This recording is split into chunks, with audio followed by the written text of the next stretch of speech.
जब सुने के होई भोजपुरी गाना बस बजे के चाही गाना।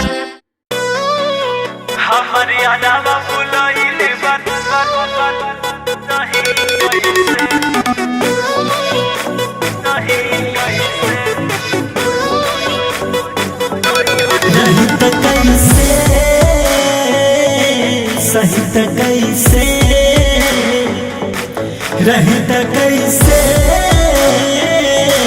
सही त कैसे सखी दिलावा के बतिया कहीं कैसे दुख होला बर्दाश्त न सही कैसे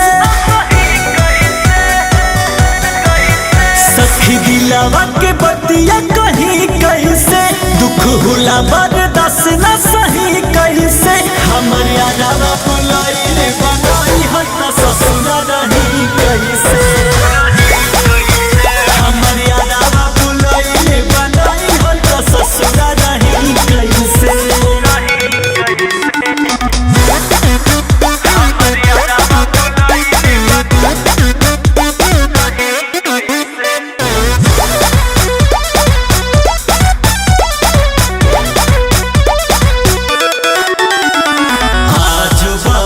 कर प्यार के असर दिल में प्यार के असर दिल में कैसे छोड़ दी बाबू मुश्किल में बाबू मुश्किल में बात हमारा से कहले मारो रोके ना जाई तो होई उनका से धोखे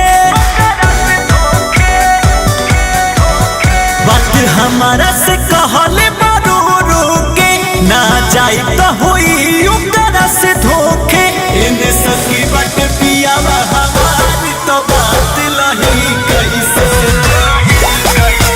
हमर यादवा बुलाइले बनाई हट ससुरा रही कैसे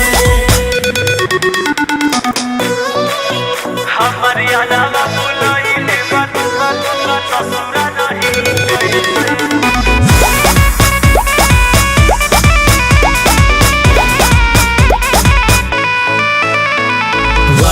कसम हम कैसे भुला जाई हम कैसे भुला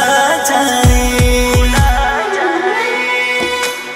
पियावा से खुल के कहियो न पाई हम कहियो न पाई याद पड़त कुआरे वाला बतिया हो राजा गर्दा जोरे बीतल दिन रतिया हो याद पड़त कुआरे वाला बतिया हो राजा गर्दा जोरे